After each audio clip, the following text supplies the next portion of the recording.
Hello, everybody. Welcome to another exciting edition of the Untitled Manny and Marcus show. I am Marcus, and I'm joined by Lord Manny. Hey, Hayes! Ho Ho! Welcome to the Untitled show. First of all, on this edition, if you could tell, there was no Star Wars troll. But next episode, there will be. And it will be filled with double the gibberish. And I can say double the gibberish. For those who slowed it down. Double the gibberish? Double the gibberish. Manny, how you doing today, being all British? Oh no. Oh no. I'm doing good. How are you doing?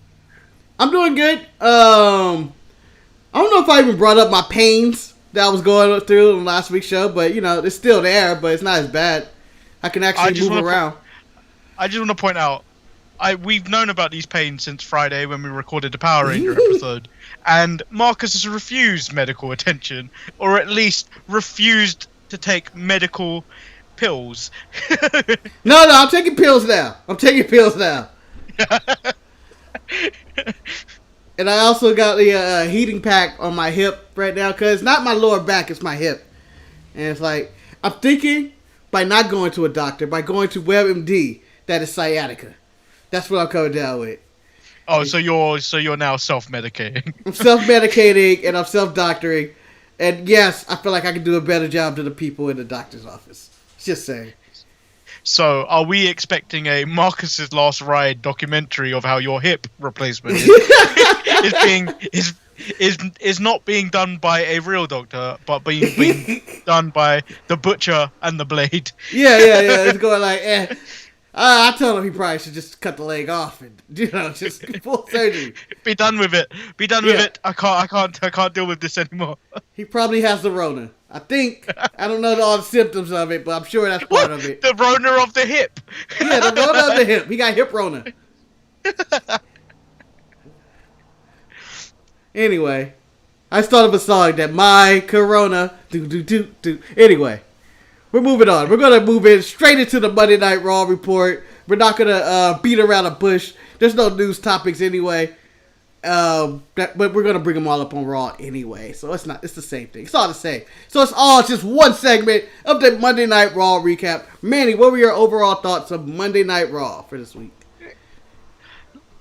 People are giving it a really bad vibe to the actual show, like from the online kind of community that I've seen. It wasn't a terrible show. Like, yeah, it was watchable. Like, there's been times where it's not been watchable, and we've had to push through to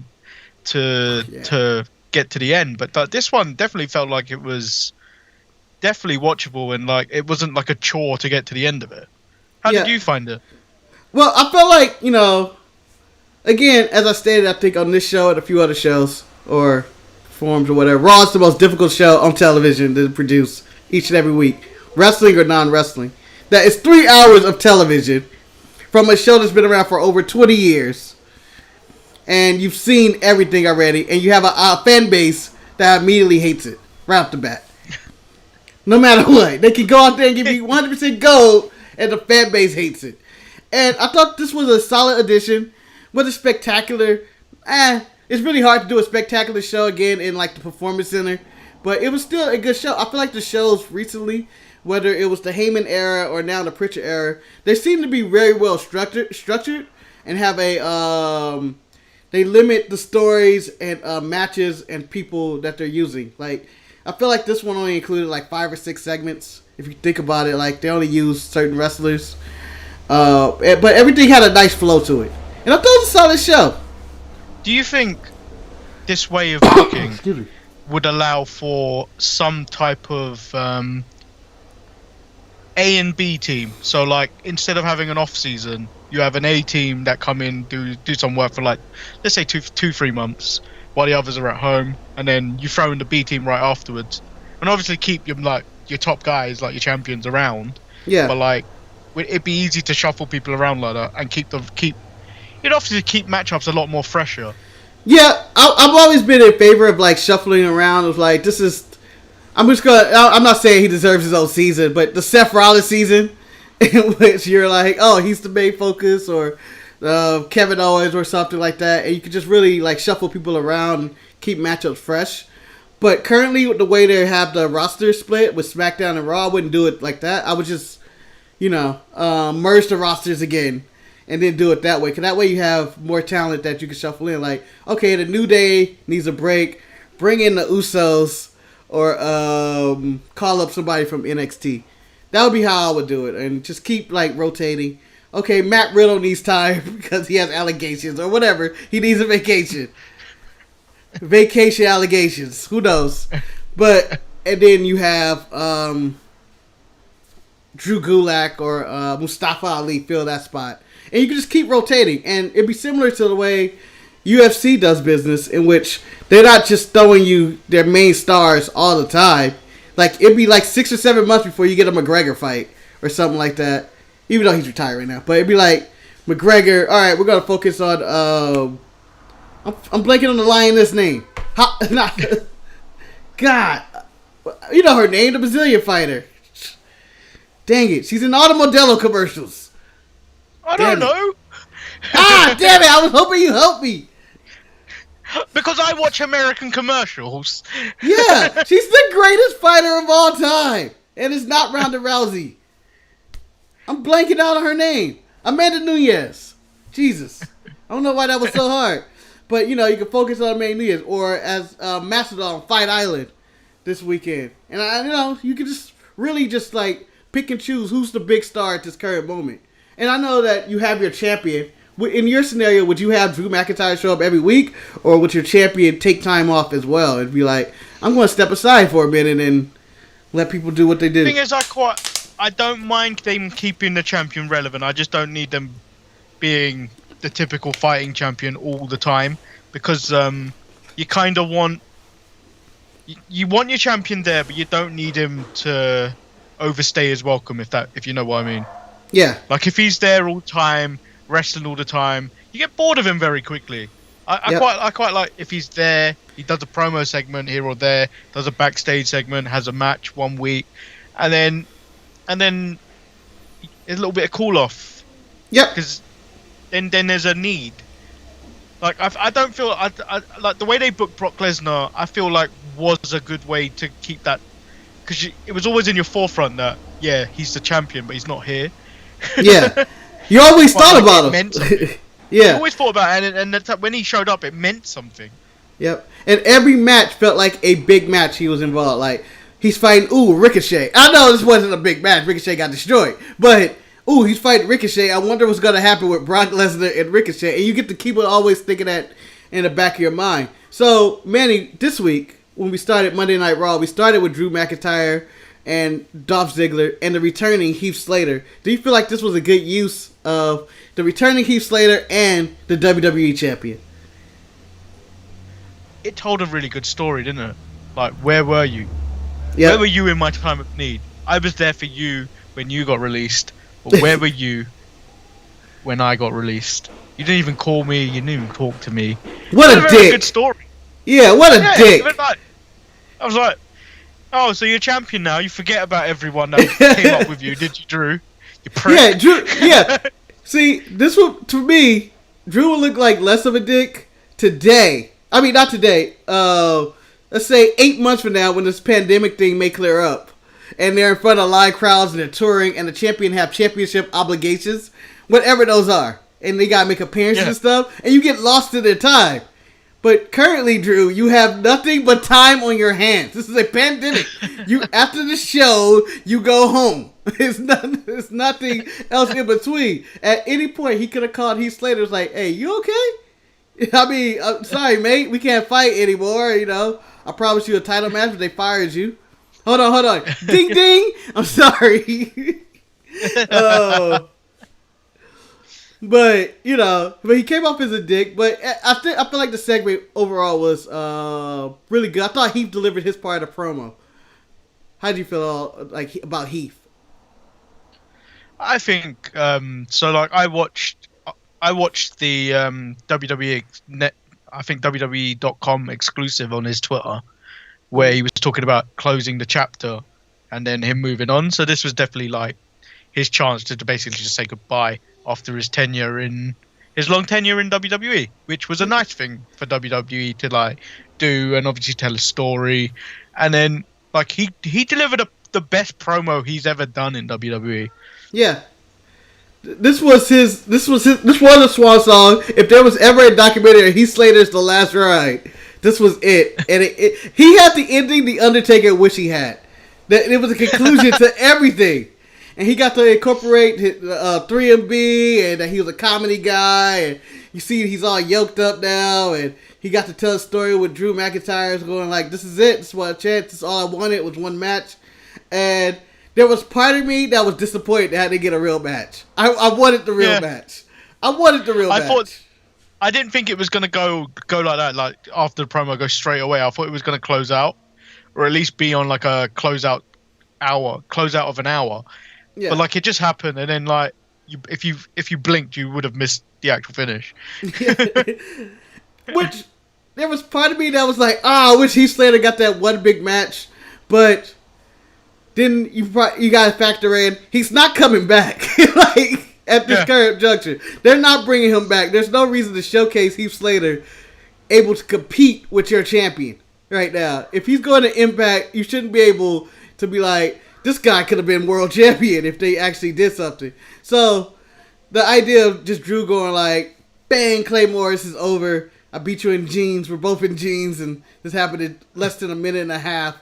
It made more sense business-wise. And I think it increased the value of Heath Slater, because whenever he negotiates his contract, if he's not done already, he could always say, hey man, this is nice and all, but I just competed for the world title on Monday Night Raw last week. I think you gotta owe me more money.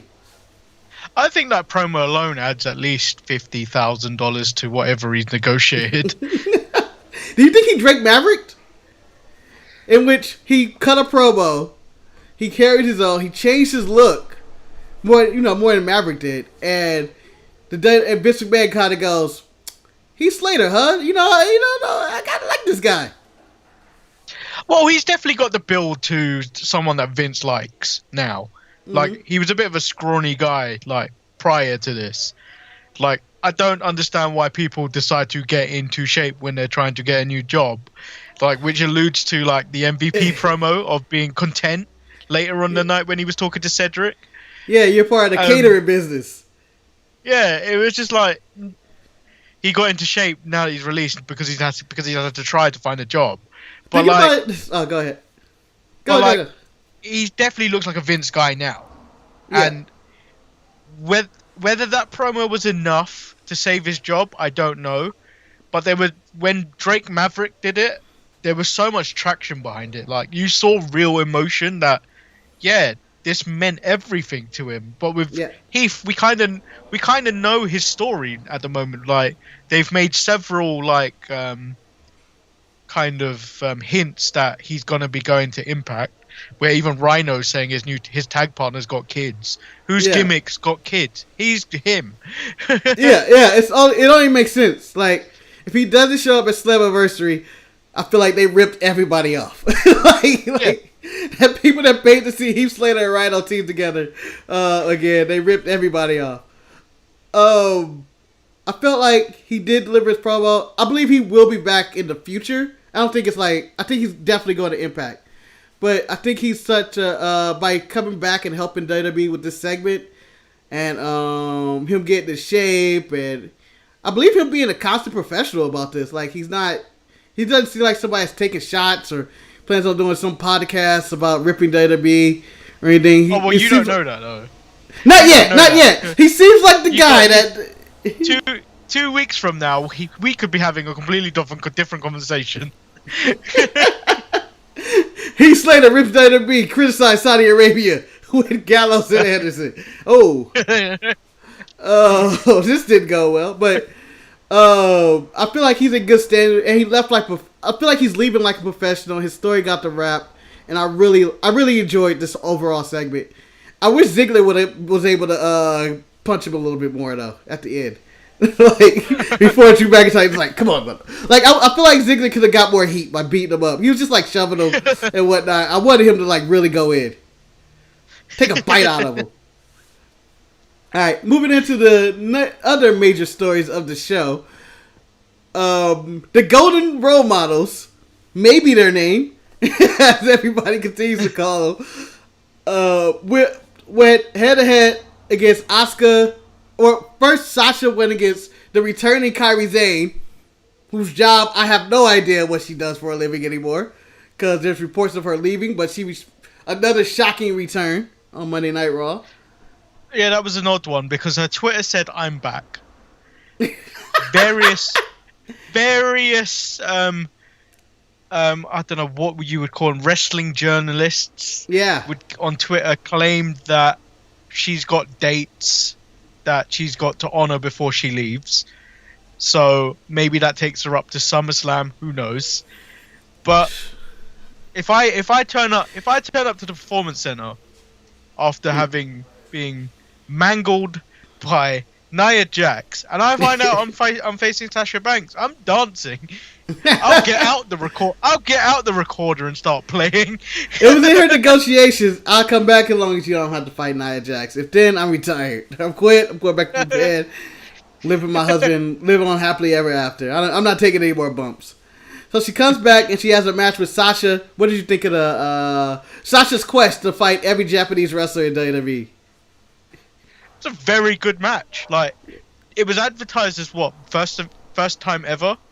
I think so. Yeah, it felt like it. Yeah, and I thoroughly enjoyed it. Like, it adds to more. Like, I'm gonna jump ahead, but like with Asuka and Bayley, and then you had the Kairi and Sasha Banks. Mm-hmm. The women are carrying wrestling throughout the COVID era in WWE. Yes. Carrying it. Like, the men are doing the thing, but like the women are out there. Yeah. Here's what I'm interpreting of the COVID era of the women in WWE carrying the company. The men have all these gimmicks they're using. Like, there's a million different gimmicks, whether it's the cinematic matches with The Undertaker, or this eye for an eye match coming up, whatever Bray Wyatt and Braun Strowman plans on doing. The greatest match ever was also basically a cinematic match, kinda. There's all these gimmicks and catches, and the women are just going out there having wrestling matches, whether it's Charlotte, Io, Ripley, Sasha, and Bayley. And even Sonya and Lacey are stepping it up. Like, the women are out there having real wrestling matches. Asuka's out there just killing it, and you've got Zelina Vega killing it in just a manager game. Yeah. Although I question her not getting her shit together in her house right now. It took Randy to get control of the house, but more on that later. Randy was a beast. I was like, oh. But yeah, and the women are proven to be the hottest commodity, and I felt like Vince had a plan with Becky, in which she was going to be, I guess she used to do Steve Austin, I guess, and she was a star. But I feel like since she's left, everybody else has stepped up their game and excelled. I mean, you've lost two of the horsewomen, Charlotte and Becky now. Yeah, but even with Charlotte gone, look at the Iconics. Like, yeah, we joke about them being just there, and like you gotta be joking me, kind of gimmick. But like, they've improved so much since the last time we seen them, and you see that with various other people. The only person you're not seeing it with is Ruby, but I think they're booking her wrong. Like, they're booking her for everyone to start feeling sorry for her again. No, I feel like to move on to Ruby, who I wasn't going to talk about on this show, but she was listed in the title card. I feel like they're going in the right direction by, making her Liv a tag team. I'm assuming Liv has COVID, so she's not on TV or where she's at. I honestly don't know. I don't think she was injured or anything, but she's going to come back and obviously team with Ruby Riott, and they're going to be the two-person Riott Squad, and they can go after the tag team titles. And I think they're going to be the ones that end up taking it from Sasha and Bayley. So if they go that route with it, it's okay. Because she's already dealing with the Iconics, who are talking a lot of shit, like nonstop. And Billy Kay's throat punch is my favorite, absolute favorite move. Shout out to Gruntsburg in the chat. Chat was really quiet. I forgot that we even had one.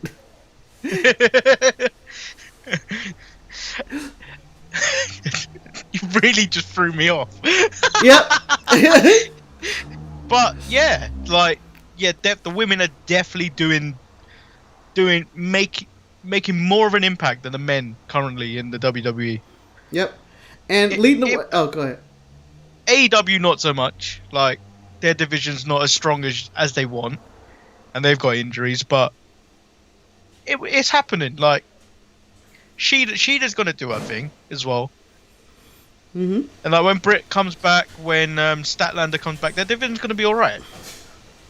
Yeah, and leading the way, like with the golden role models, and like Bayley is coming to her own. And I don't think she would have came into her own in a full arena. Like being in a performance center and being in front of a, I guess, loaded crowd of like basically your peers or trainees or whatever, and not actual fans, heckling you or going what. I feel like she's really found her own in this heel persona she's going at. And I feel like Sasha's still better charismatically and like just subtle things. But Bayley is becoming a force to be reckoned. Her and Nikki Cross as well have like found like, I don't know, this lunacy. Like they're just outrageous. They're larger than life characters at this point. But that's what the women's division needed, because realistically, when you looked at them before, like a few months ago, all they were just wrestlers, and then nothing really going on with character-wise. Now that they have to step back and develop a character, because now just action in the ring isn't going to cover it. Now you have to really sell your character, because there's no one in the crowd that just be like, woo, for no reason.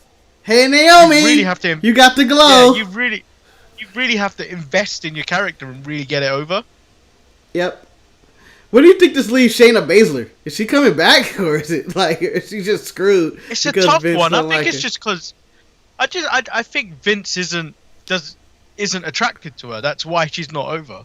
Yeah, I think that's literally the reason. Because like, there's nothing really wrong with her ring work. I just don't think he can sell her because she's not beautiful. Yeah, in Vince's way. Yeah, there's two ways it could be. It could be one, Vince is looking at it going like, yeah. Or two, it could be that maybe they're saving her up to face Asuka at SummerSlam. Because Asuka technically wouldn't have an opponent until SummerSlam. Because I don't believe she's going to lose to Sasha Banks. Even though I would be okay with it. I would be okay giving the golden role models everything at this point. To be honest, I honestly think they're going to lose the tag titles next Monday. Oh, so they're going to lose it? I don't know. Which starts the dissension quicker. Yeah, I don't see him lose.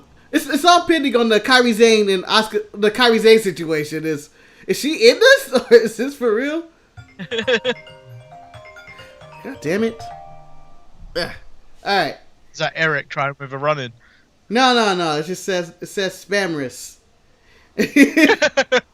So it's probably spam. So moving on to the Eye versus Eye feud with Rey Mysterio and Seth Rollins, and I keep talking about the whole segment and Kevin Owens getting involved and whatnot and carry on about that, but I just want to skip to the end, all the way to the end. Stipulation: eye for an eye match at the Horror Show Extreme Rules. How do you feel about that? It doesn't make any sense, and it's going to be horrific. Like just like what they're building the thing. They've changed the way they phrased the Extreme Rules. What was it? Extreme Rules, the Horror Show. The Horror Show at Extreme Rules.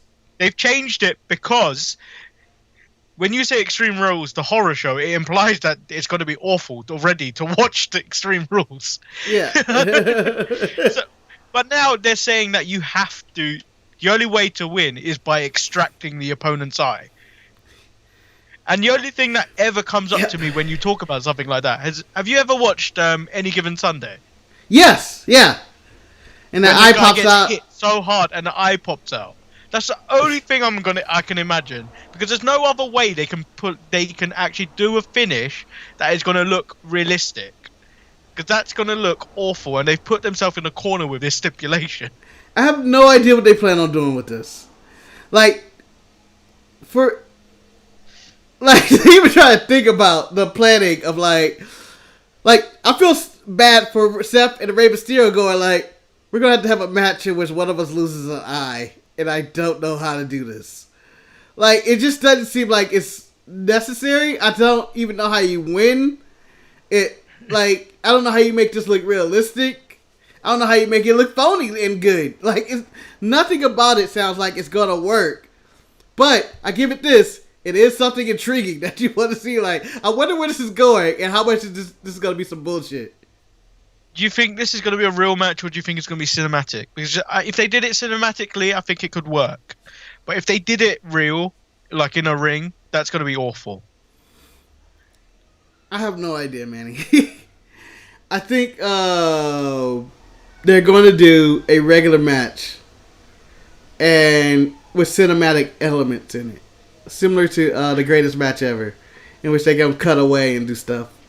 But I do not have an answer of how they're going to do this match. And like at the end, you like hold up the eye and be like this, yay! Like, I have no idea where you're going with this. Like the referee that has to call the match is like, it's not out all the way. It's not out all the way. At this point, you don't even need a referee. No, that is a 2 count of an eye. That is not a full eye. Like, how far does the eye have to come out?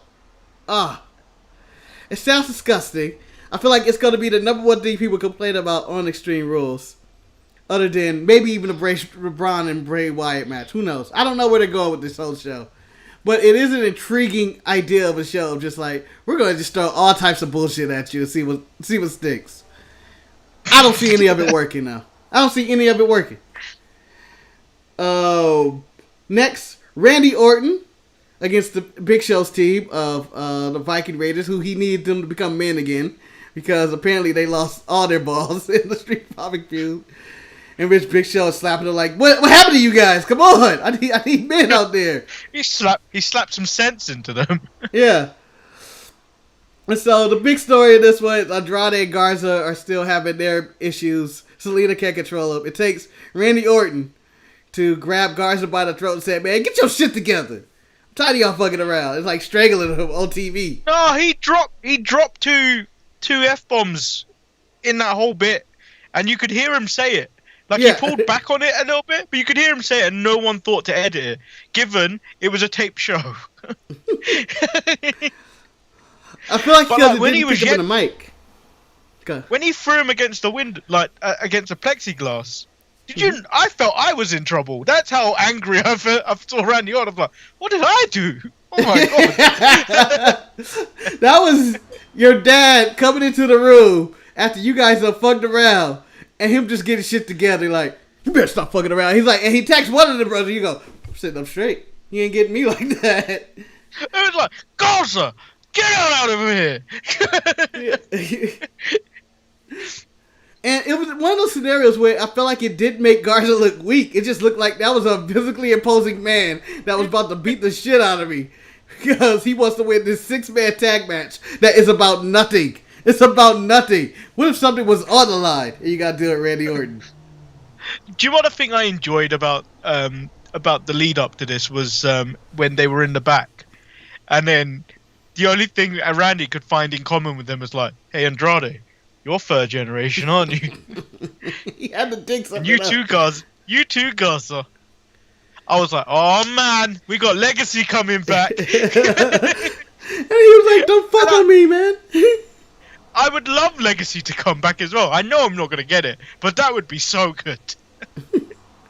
The interaction in the back, I enjoyed the fact that him and Ric Flair, that Ric Flair and Andrade got to hang out for a bit as his future son-in-law. Like, he kept patting him on the back. It was like, how you doing, buddy? You good? This is family right here and stuff. But I can't see all of them ever clicking up. It'll never work. Moving on, Manny, what are your thoughts on the new United States title? MVP debuts a new title after defeating Apollo Crews last week and now declaring himself to be the new United States champion. As Tom Phillips or Byron Saxton brought up, what, did he get this made months ago before he won that match? How did you get this so fast? That's like that's almost like, do you know if when the NFL kicks off and then some random team, like let's say, I don't know, the Browns beat the Chiefs, and then they go, And they go, "Oh, we beat the Chiefs. We're now the Super Bowl champions." That don't make sense. We just made our own Lombardi trophy. Like, wait, you can't. It doesn't With a work dog that biting way. the ball. Yeah, like what is this shit? But I enjoyed the heel. What did you think of the title? I kind of liked it, but I felt like it was a bit out of place.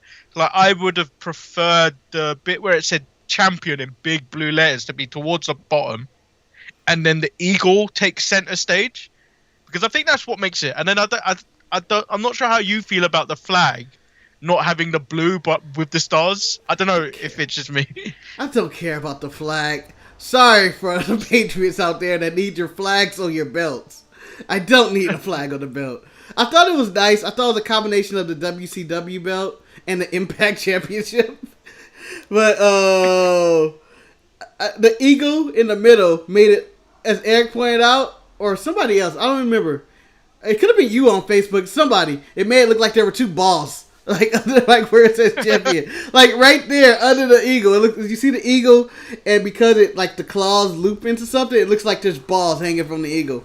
But no, do you remember when The Rock changed the spinner belt to to roughly what the belt is now? yeah. But like it was the old scratch logo, and it said champion in big letters right at the bottom. Yeah. I think that's what they were going for, but they should have put the champion bit at the bottom, because you don't need big letters saying you're a champion, because in reality you wouldn't be a champion if you had a championship belt unless you did what I did when I was a manager at one point, and I got really annoyed with someone and I made a medal. I found a medal just randomly in the store one day, and I super glued the word loser on it. However, I had to wear the medal first myself, because I managed to super glue my fingers together at the same time. So the joke backfired on me. Gernsburg in the chat said it reminded him of the Sin Cara penis shirt. The remake. I don't know if you remember that one. That was a thing from back in the day. I remember that. That was controversial. It was similar to the Great Balls of Fire logo, in which there was a giant penis in that logo as well. Or the women's title, or the women's tournament battle royal, which was a giant uterus trophy.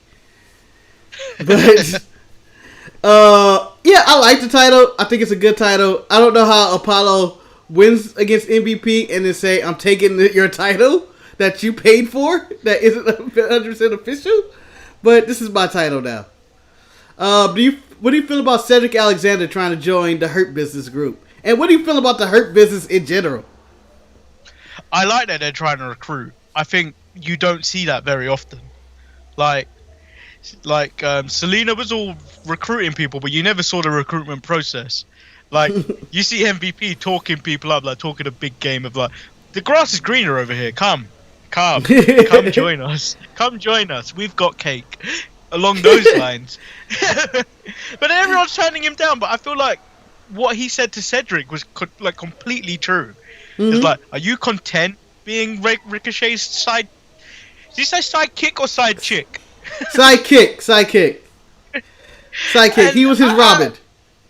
Yeah. So like, I was just like, everything he said has purpose, and that was the real thing. Is like, MVP, whilst being portrayed as a villain, is not really that bad of a person. Yeah, I mean, he was just basically enlightening Cedric that your career's going nowhere, teaming Ricochet. Join me on the dark side, and we can make money instead of you hanging out and catering every week. And I feel like that's a good recruit. If there's anybody in the WWE that needed a mouthpiece more than Ricochet, it's Cedric Alexander. Like, they came out and did their promo in the show, and I was like, yours is lacking more than Ricochet's. Like, yeah, I feel like when they both came out and delivered that promo, I felt I was just looking at Rey Mysterio without a mask. For both of them. That's like looking at Rey Mysterio naked. It was just like, what? It was like, there was nothing to this promo. I was like, what are you bringing to this? Like, why should I pay attention to you? Yeah, who are you guys? We're Cedric's friends, and he'll be back next week oh yes sirree, and it's like, get the fuck out of here. Like, moving on to the main event. Bayley versus Asuka. Nikki Cross on commentary. It was a lot of moving parts on the outside and a lot of antics from the heels. And this is the way I like my heels. Over the top, over dramatic. Everything's happening. Whether it's Sasha running over to get water to throw it to Asuka's face, or Bayley jumping on commentary and Sasha running over there to make sure she got on commentary, or Nikki Cross threatening to not do anything, but security is on standby, knowing that she's going to attack. Like, I feel like everything worked, and it was probably one of the best matches in a week of great matches. Do you know what I loved about what Nikki Cross did this week? First of all, she threw the moment she heard Bayley's music, the dirty. But then, do you know when security normally just prevent the person that leaps to try and get the other person. Yeah. What did Nikki Cross do? She went to the ground. She was smart. Yeah. She went to the ground and went low. Went to the low. That shows intelligence. She's not just a crazy person. She had intelligence. My favorite was Joe preventing her to go with his one arm. Like, please stop. No. He didn't even. She picked his arm up to hold me back. Watch it back again. She picked his hand up to go hold me back. Yeah. And then she got up and hid behind his chair. Yeah. Then this led to like Kairi Sane coming out, and this is after she played the recorder of Asuka's theme song, which she's amazing on that thing. I'm going to give her 100% credit. I feel like her entire time she was away, thanks to Nia Jax or whoever, she was playing the recorder the entire time. Whoever, we all know it was Nia Jax. You don't know this. I'm not going to pin every injury that Kairi Sane had on Nia Jax. She could have. It's not the like stair thing is not her like fault. Who shot Mr. Burns? It's not like who ran over Stone Cold Steve Austin, because Nia Jax didn't do it for The Rock. Maybe. The Rock has always had it out for Kairi Sane. Always. Always. Ever since that trip to Japan. But yeah, I thought it was an incredible match. And I'm going to ask, who had the better match? Sasha Io or Bayley Asuka?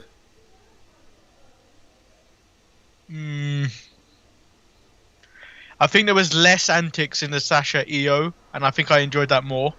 But like that, I wouldn't take anything away from what I saw last night, because like that, if anything, that allowed Raw to finish strong, because like it was a bit of a up and down kind of show, and it definitely finished strong with that match.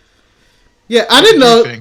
Yeah, I didn't know this was gonna be the finish when it started. I was like, oh, this is happening because it was around, I guess, 10:30, 7:30, wherever my time is. And I was like, oh, we still got 30 minutes to go. What's the main event if this is happening now? And then I was like, oh, they're going a really long time. And it looked like a very competitive match. It's the match I think I enjoyed the most, just because it had more character in there. And I honestly had an idea how it was going to end, but I didn't know how it was going to, like, I didn't know who was actually going to win the match. Because, you know, Bayley isn't taking pins lately. And Asuka could lose this, but it didn't takes away from the match to Sasha and Asuka happening. So it was a lot of like things that could happen in this one. A lot of moving parts, the tag team title implications, and like everything was involved. And I think the longevity it had gave it the notch over Io and Sasha. Yeah. Yeah, that's all I got. Did we cover everything? Is that everything? As long as it's everything on the title card.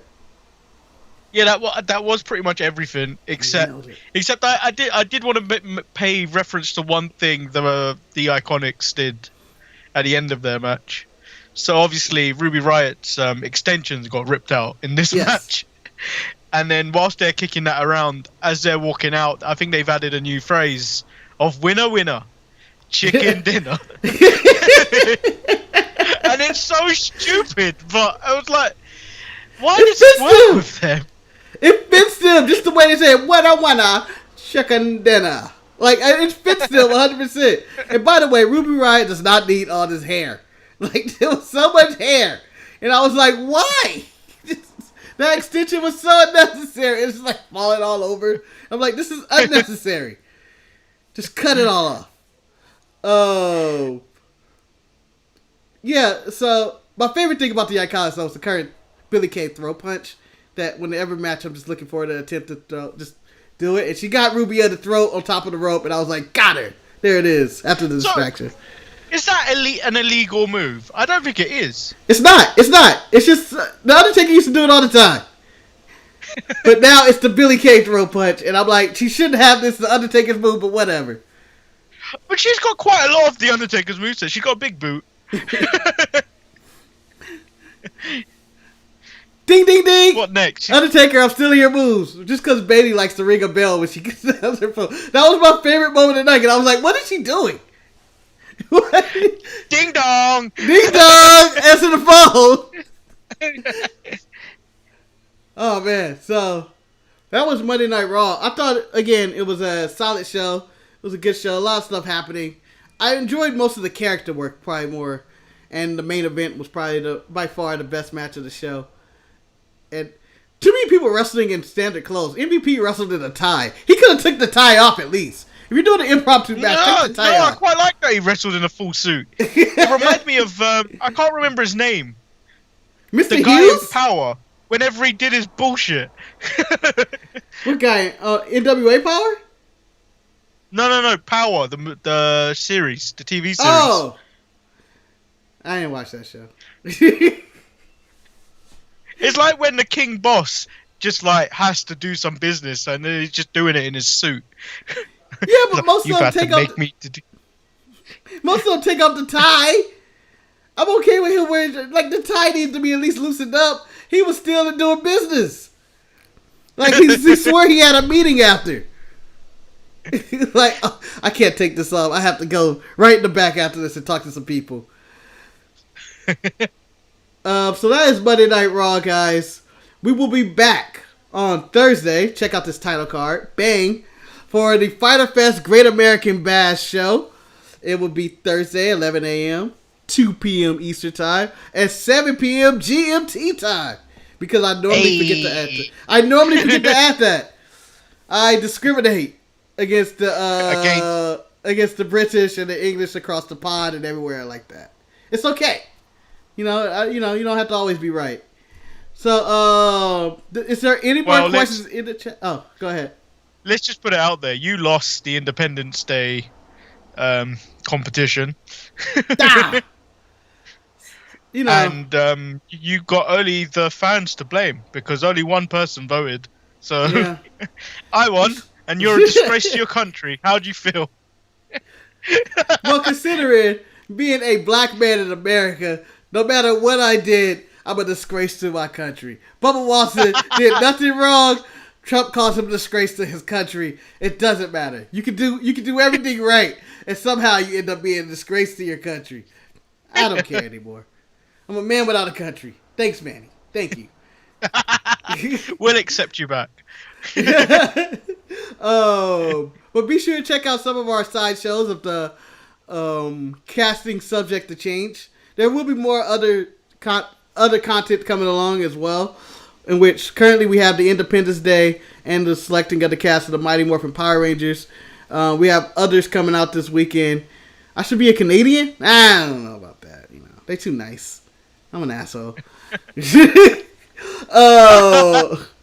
There should be other content coming along, in the near future. So keep up with the stuff. If you've got any video ideas for us, not just in the chat, but like if you're watching this later, just let us know. Just shoot us a message or leave us a comment, and we'll get around to probably trying to do some of them. Yeah.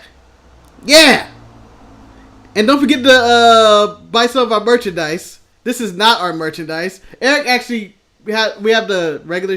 He gave me the shirt that we have for the DSPN and whatever, and I didn't wear it today. I don't know because I was like, do I wear it on this show or do I wear it for the Saturday show?